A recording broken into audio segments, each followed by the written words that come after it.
Hey everybody, this is Lynna. You're watching Lynna's Life. This is a very serious issue that I'm going to be talking about. And once I'm done talking about it, I don't think I'm ever going to mention it again. The issue is with former friends or people that I thought were my friends that I no longer am associated with or am friends with. Just received a phone call from a person that I knew in Portland, that I got to know on a personal level, and had invested a portion of my life into that person. And not that I think I'm better than they are, not that I think I'm less messed up than they are, not that I'm poking any fun at their mental illness or anything, as I have been accused of. But I realize that, it's just not something that I can have in my life. A person that, I was going to put up screen grabs, shots, and carry this over into some kind of,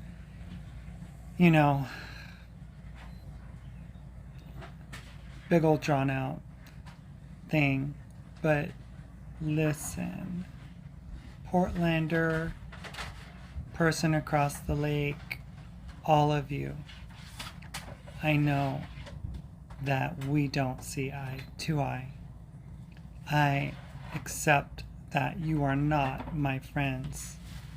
I understand that we are not compatible. I know I am not interested in engaging with either the two of you.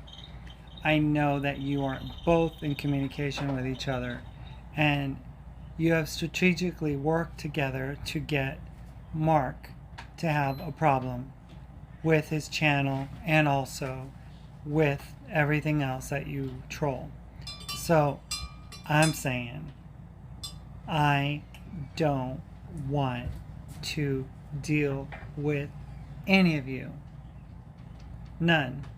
I'm not going to say anything about you, Portlander. I'm not going to say anything about you, person on the lake.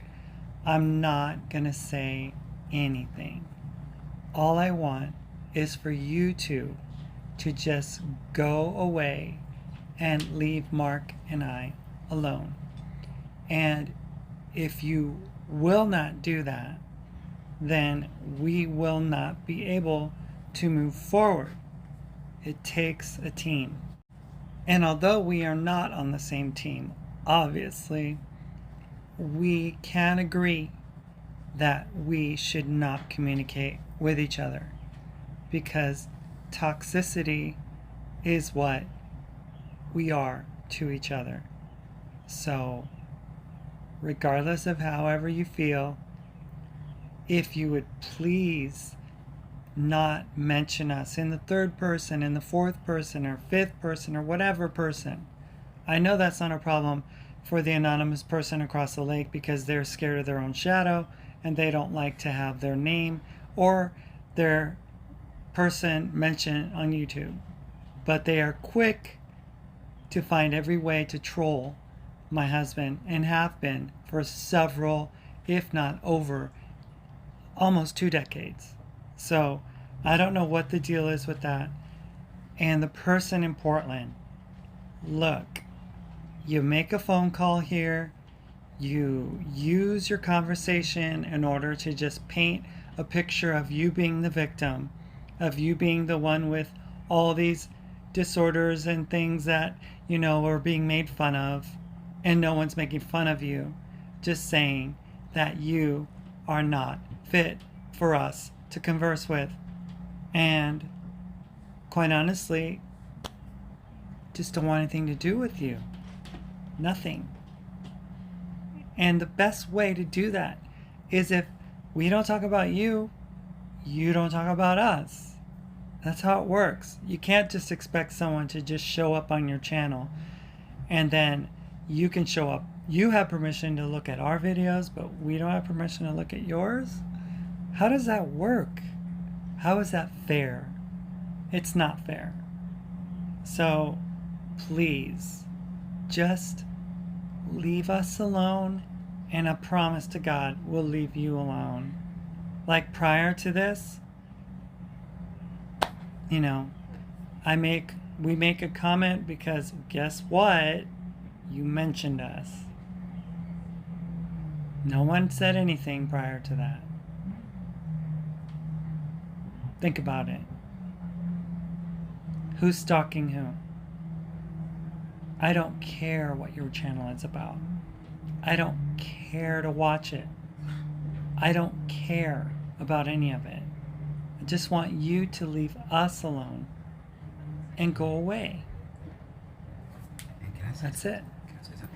And the only reason that it bothers me is that you send me a private message saying that you wish us no harm.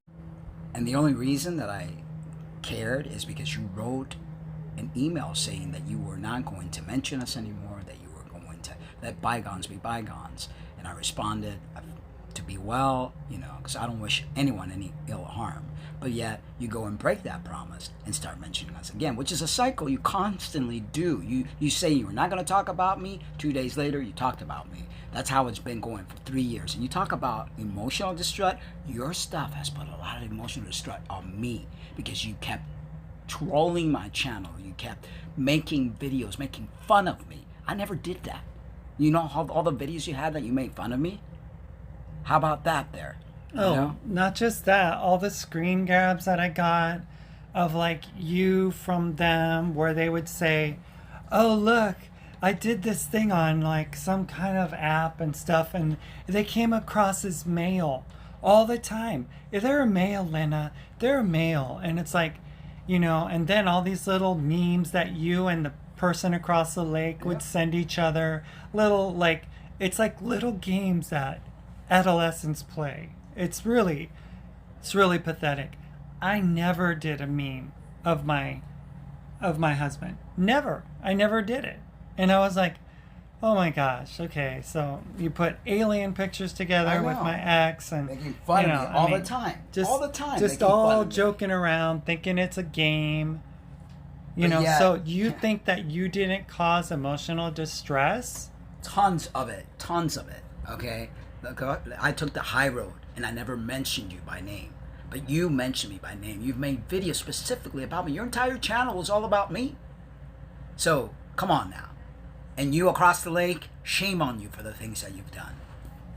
Absolutely. It's disgusting what has happened with the person across the lake. The person across the lake who I thought was my friend. She's never been your friend. I don't know anymore what to think about that. I have to think long and hard about this whole situation, everything that I was told, and just, I don't know. I just don't know. You confuse me. It's like, look, when Justice came across you with that little strawberry video, she was trying to get at me, okay? The other one that's been watching me, whatever, also using you to try to get at me. And if that's the case, and I know we've had conversations with that person across the lake, I have, and she said, Lynna, I would never do that. I would never. Sure. That was never my intent. I just saw that you were in pain and that we were able to communicate and have something of commonality between us and stuff. And, and I'm like, I don't know anymore. I don't know anymore. I don't know. I know what not to do anymore, and that's to trust anyone. Yeah, people are, you can't trust them. You can't trust them whatsoever. We were told just in that video that Justice did that we literally absolutely come up with these scenarios where we break up, we get back together, and we do it to elicit some kind of emotional charge from people for them to pick sides. And then Justice specifically states that then we know that we're going to get back together, and we do it for what reason? Like it's premeditated kind of stuff, which is not. And you don't have the right, not you, not anybody, just because we have a channel, to provide opinion, unless we ask for your opinion. You don't have that kind of right to talk down to us, to whatever. And then when we're trying to defend ourselves, you all get all upset. And then you go after like a channel, okay? It barely has 6,000 subscribers, okay? I mean, 6,000. YouTube is huge. Do you think that the impact that Mark can make, whether he's on the side of trans or not, or Christian or not, or whatever or not, I mean, do you think that that person, my husband, is gonna like be such a massive impact that they're gonna like make like, you know, massive, huge, you know, changes in people being able to be trans or identifying as trans? I mean, it's not that big of a channel. It's a little tiny speck on YouTube. And for you guys to think that it's like some massive influence. I mean, babe, they must think that you're like Gandhi or something. Or something. I must have such power. I mean, you don't have 10,000 subscribers. All 5 feet 4 inches of me. I mean, it's 25 pounds. It's just absolutely unrealistic for you to paint that image of this, you know, oh, you've been on for 3 years and you've caused me so much distress and stuff.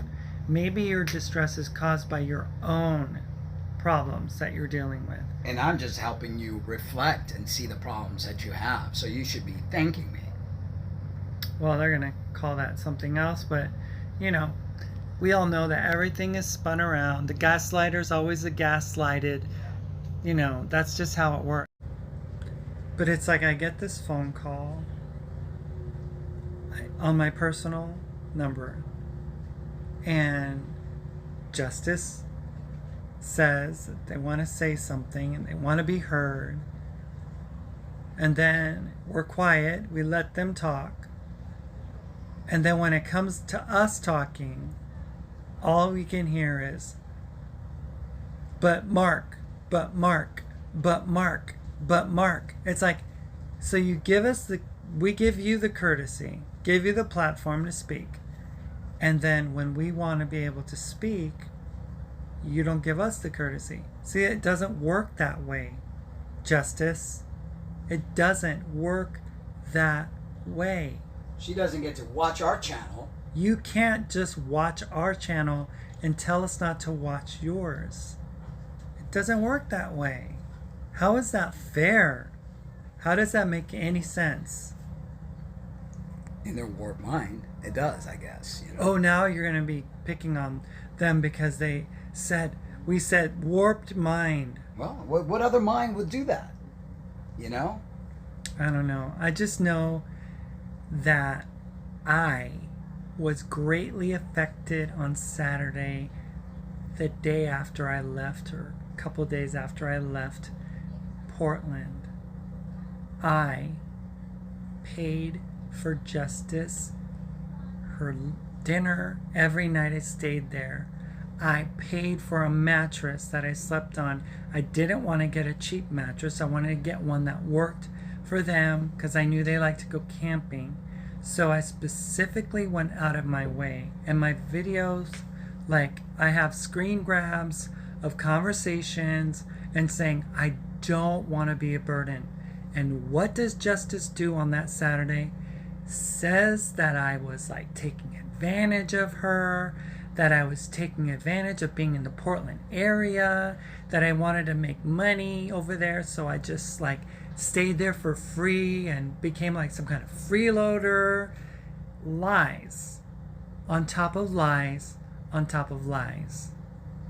I did no such thing. I even offered to pay for my time there, my room. I told her, I don't feel good about just staying. I want to pay for this because I usually pay. And she's like, oh no, I don't charge my friends. My friends? What kind of friend is that?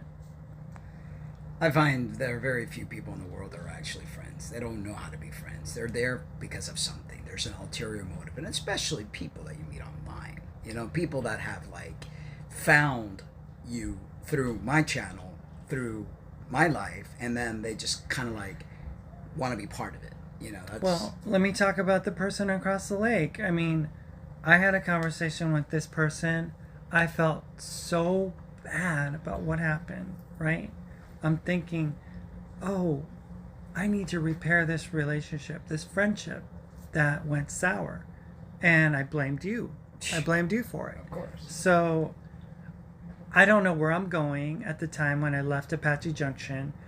My heart was wanting to apologize to this person who lives in Washington, not but a half hour or so from where I live now.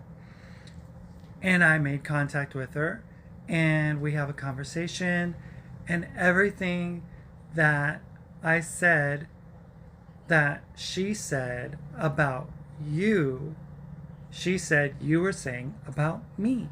So everything was spun in the other direction. I feel so bad because she says, oh no, Lynna, I never said anything negative about you. I mean, can you just see how Mark just twisted the whole thing? I mean, I would never, and I never, and yeah, while you were making that video, I wasn't saying anything mean about you back in 2019.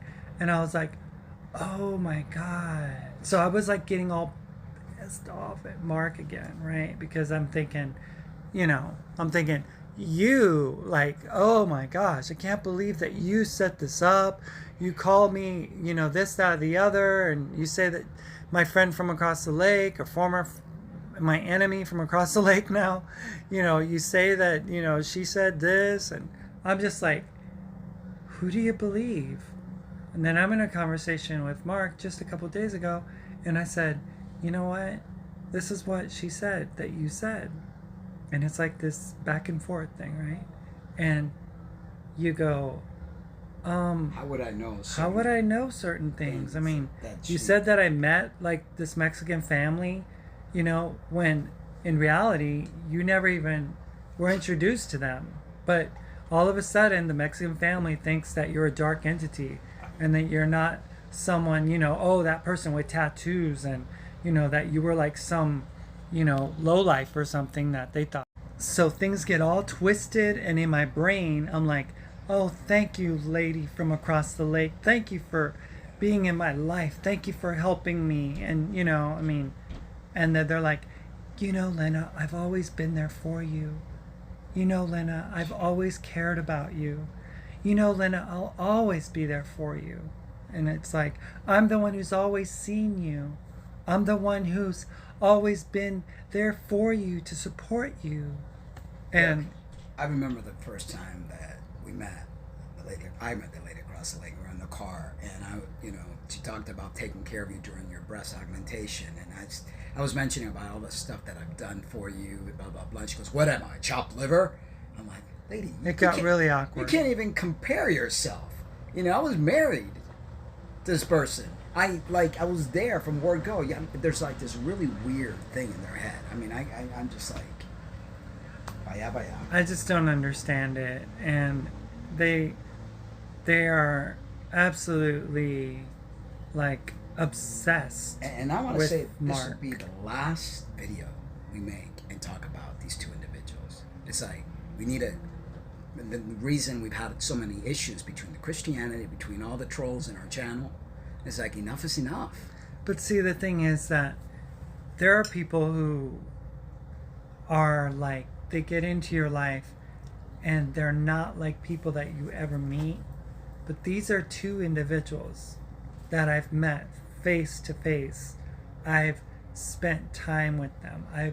I've eaten with them. I've sat in their presence. We've laughed together. We've had conversations. So this is beyond YouTube. Okay, this is beyond YouTube. This has everything to do with a person who was in your life as a bona fide friendship, right? Someone that you trusted somewhat with details about your life. Justice, for instance, says, Lynna, I know what you were talking about with things that you were saying, and and I didn't mention them. And I'm like, what things? I mean, there's nothing on YouTube that I haven't said about my life that's not out there. I mean, And it's like, there's no grand secret in my life. There's none. I don't have any. I've revealed it all on YouTube. And no, I'm not like this faux, sweet spirited person. I was pissed today at Justice. And I F-bombed her because she literally has no gumption to take anything and to be honest about the truth. I mean, I'm a kind-hearted person. You know, I have a big heart. But when you lie about me continuously, I didn't get a chance to say anything on that Saturday with the non-ending series that you were throwing out there and just making me out to be this monstrous person who like made you go try on dresses at Macy's. Lie. You asked me to. Proof, I have screen grabs. Want to see them? I'll put them in this video. Literally lied. Like, I didn't force you to go to Pancake House. I offered 3 options. I said, that Bear restaurant place that's right by your house. I said, Pancake House, IHOP, and I said, one more. You know, those were the options. I wanted you to feel comfortable. I know that you've had problems with that, you know, and I didn't want you to feel bad. So for you to say that I specifically tried to get you to feel uncomfortable and revisit the places that you felt uncomfortable at, lie. A lie. And you get caught in a lie, and then you can't admit it. You have to keep telling people that you're the one being gaslit. When I went down to Portland with every good intention, I asked you if I could come. You finally, like, you know, it was like months in the making. You're like, oh, my girlfriend doesn't like you or has problems with you. And I said, okay, that's fine. I don't want to push anything. But, you know, it'd be nice to be able to see you sometime. And then you finally gave me the okay. You said it was cool. I asked you if I could come down. You wanted to see me. I wanted to see you. I come down with every good intent. I came down with gifts. I wanted you to be comfortable knowing that I wasn't going to usurp the time and your home and your graciousness and everything. And I didn't. Because I knew that I didn't want to face the same accusation that I've been faced with yet again, but only worse. Like, as if I would care to go down there to go door dashing. I literally, get this, Justice, I could have made more money delivering for Amazon in Seattle. I didn't have to go down there. I went because I liked you. So that's where it leaves everything. You know, this is what happens. So bottom line, let's end the drama, okay? We've got too much love and too much life to live to deal with women across the lake or to deal with you, okay? So end it. Don't talk about us. We won't talk about you. Have a happy life. Be well. Vaya con Dios. And goodbye. And that'd be great in a perfect world, but these two are obsessed. And I know that they're going to be ticked that I'm saying it. But, you know, when you literally go and do research on where Mark is going to be speaking, and you don't know exactly where it's going to be, but you have an idea, and you troll and troll and troll and troll, and you find out. That's an obsession. That's just too much. Unhealthy obsession is like. You were going to be in Lake Charles for some event. What's the obsession? Seriously. Do you like me? Do you want a piece of me or something? You know, what's up? So it's like the obsessed one is not us, because I, you know, up until recently, I didn't know what happened to you. I wished you well. I said thank you for letting me stay at your place. I was appreciative, and I didn't know why you blocked me, why we didn't have a conversation. But then you get mad when I'm mad at you. Like when I get mad at you. Doesn't make sense. You don't make sense to me. And the less conversation, the less contact. You will never be able to call me again. I answered that call because I wanted you to be able to speak. But when you come across as you know it all and you're the victim, and you're the one who had, things done against you, when you don't realize the damaging words and things that even just that Saturday that you used that were psychological abusive. I mean, all the fun that they've made, videos, all the memes that they've made of you, making fun of me, putting an alien next to you. I know, and it's like, can you even take any responsibility for what you do? I can't. So you're blocked from the channel again. You're not gonna be able to. It's like, please, you're talking about us going away. You're the one that's like a cold that doesn't go away. I've had to deal with you for the past 3 years.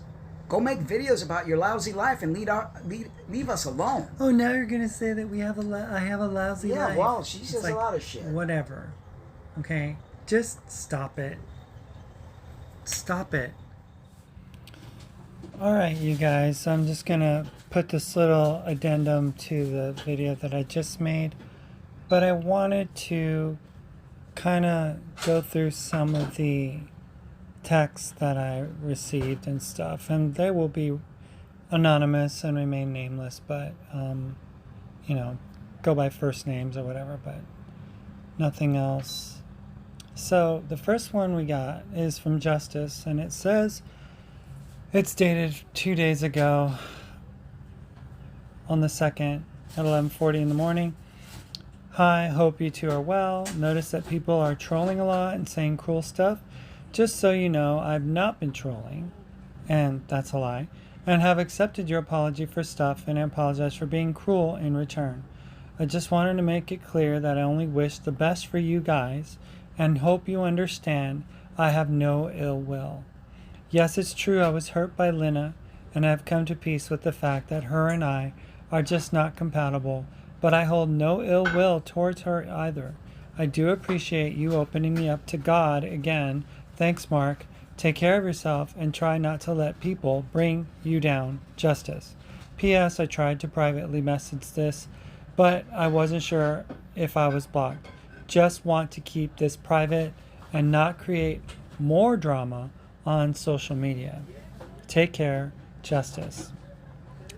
Well, Justice followed that up with, of course, mentioning a channel by a couple with 6,000 subscribers. No, Justice did not mention our names, Mark and Lynna, but did mention that we were narcissists and that we did things to drum up attention and to get people emotionally involved, and somehow alluded to the fact that we were looking for, I don't know, monetary compensation. I'm not sure. Okay, so moving on, I'm going to go to a message that I got from my former friend from across the lake. This is a text that I received after I told my friend from across the lake that I was going to get back together with Mark.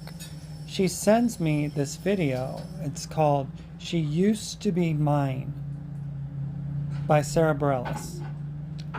I'm kind of surprised at that. Not quite sure what to say about it. And so I said nothing. But yeah, so I didn't know what was going on. So then, let me see.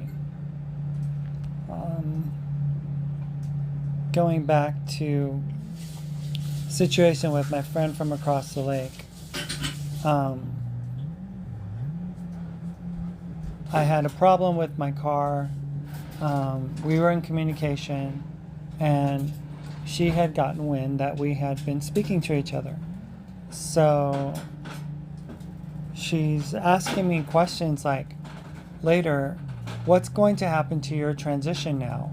Are you going to stop hormones? And I said, never. I'll get an Orky.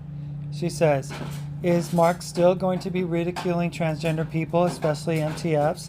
Wigs, makeup, shopping. He just put up a video today saying there's no such thing as transgender. Please, in all sincerity, tell me what will happen to you and your identity. Will Maritza be asking you to detransition again?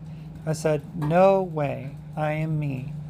I said, he is shutting it all down, canceling all remaining shows. I said, my identity is secure. It's an old video from 2 weeks ago that Mark did on his channel. Just 2 days ago, he was after you. Please take care of yourself. I said, he has told me that he's leaving social media. I'm on my way home. She goes, I said, are you okay? I'm the same. You're not going to lose me. That's what I thought. And she goes, that's all I'm going to say about it. You know yourself and what you need in your life. I hope that being with Mark is a permanent resolution of his inner conflicts and that he accepts and values you as you are. I said, I love you. She goes, I'm fine. I'm just a friend who's always seen Lynna and never wavered from that. You're a wonderful woman and you deserve to be honored without question by your partner. As you told me, you married a man. He'd better remember that, eh? I said, he will. She goes, good, drive carefully, remain focused. And so I continue to just say, I'm an AJ, decided to fly out after spending the night at the lake. Mark bought a Prius, sold the RV, we're getting the car tomorrow, RV's getting picked up. So I'm just giving her details about what's going on. And we used to have this running cute little thing where she called me her hummingbird because I was always buzzing around flying different places. So she goes, yep, lots of changes, drive carefully, have a safe trip, keep me posted. And very short answers. And I told her, I wanted to say good morning at that and that I am thinking of you. I'm sure that you're disillusioned by my recent decisions and I will let you know that I don't blame you. I'm truly all over the place. All I do know is that I love you very, very much. Please know that I am still your hummingbird. Just be nice. I would love to see all of you and pictures are always great. How's Poppy, the new dog? We're doing okay. Things are still stressful for Jody, so I'm going over to provide support. The dogs are doing fine. Poppy's adorable. I'll send pictures. So, sends pictures. I said, we sold the RV. We're staying at an Airbnb. Then heading towards a friend of Mark's in California. She's offered us this overnight stay. So I continue to go about talking in detail about what's going on, right? You could pause the video and read, whatever. Then she goes, sounds like a well-planned itinerary. Drive safely and have fun. I said, hi, friend. I think we spent the night after driving up 395. We're driving up to Portland. And I said, nothing. She said nothing. We spend the night. I say, a simple response would have been nice. I hope that all is well. Should be back at the condo by Tuesday evening. Not sure what to do about the little car. And, I talk about certain things. She goes, glad you made it to Portland. Seems like you're making good time. As for your car, she goes into detail about how my car and then, says drive carefully again. Then I said, thank you, beautiful friend. This is where it gets really weird. I have already arrived home with Mark, been home for a couple of days, driving back to Wenatchee to start working. And I tell her about things. And then I said, I know it's awkward. I totally get it.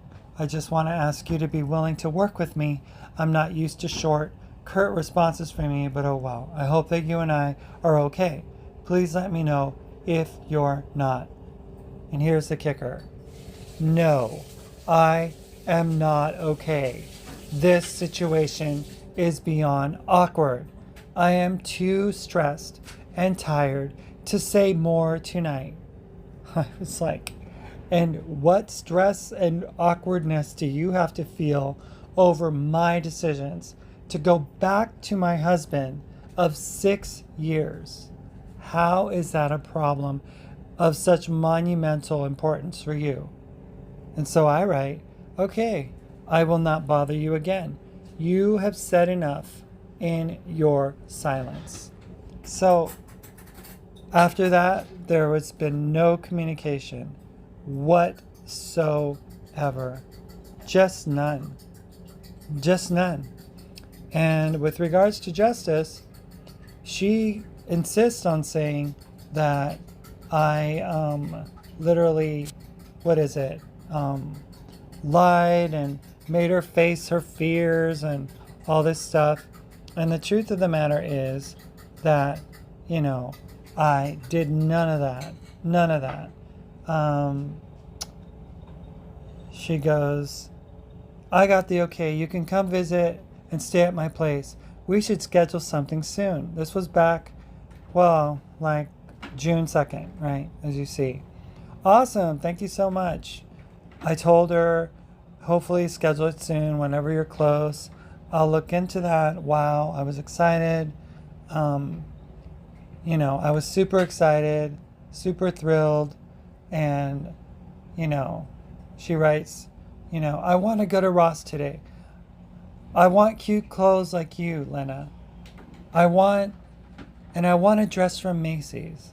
It's the person who says that they were forced by me to go to Macy's. I didn't make them go.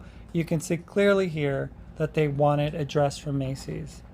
And I was like, cool. Well, when we tried on dresses, she said, I really liked it. Right? Yeah, they do allow for dresses to be tried on again at Macy's, here anyway. So, super excited, right? Can I come over next week, I ask. She goes, yes, what day? What about Monday? I said, okay, that sounds great. She gives me her address. I was in Spokane at the time. I said I'd have to go home in Spokane. And then I said this, I am also willing to pay you for the room, not to take advantage. I would never ask you to pay me. You're my friend. I have a question. And then she asked me about feeling comfortable or uncomfortable when people stare at you. And I said that I don't really deal with that. I said, whatever. And then got my nails done for Lynna's life this next week. Awesome. Hope you're staying cool out there. Great. Wonderful. Mark is lucky you're not me. I would terminate him. That's what she says. I'd terminate him. What does that mean? I'll let you think and understand what that means. Yeah, he's lucky because you would have probably, as much as I despise him, I wrote, I do not want him to be out in the street. I'd destroy that setup and make him struggle and beg to God for forgiveness. I'd watch him sleep on the street. I said, I just couldn't do it. So, you coming tomorrow? Yeah, leave Thursday if that's okay. I never want to assume anything, I said, or take advantage or impose. You could stay with me 2 or 3 days, no problem, I don't care. Okay, should I buy you guys an air mattress? I asked. Well, if you want one to sleep on, you could buy one or you could sleep on our couch.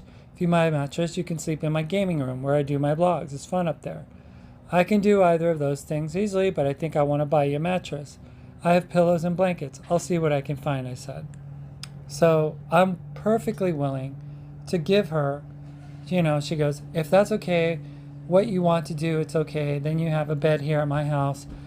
I said, oh, it's my pleasure to get it for you. It doesn't bother me any, so all of this, I'm saying everything. Like, I don't want to impose. Yeah, I got into a car accident. Yeah, I told her I'd still buy her an air mattress. She says I could stay there as long as I need to, see what happens. So then when I get there and I buy a mattress for her. We go to Fred Meyer. I buy it. I buy her meals. So this is all the information I have, you guys. Do with it what you want. This is the last communication I had with her. I said, when you get a chance, call me. I asked, and then I said that was meant for my friend from across the lake. And I said, God, you're so immature. You unfriended me. And I said, thank you for your hospitality. I did say thank you before I closed your front door. You must not have heard me. So there you go.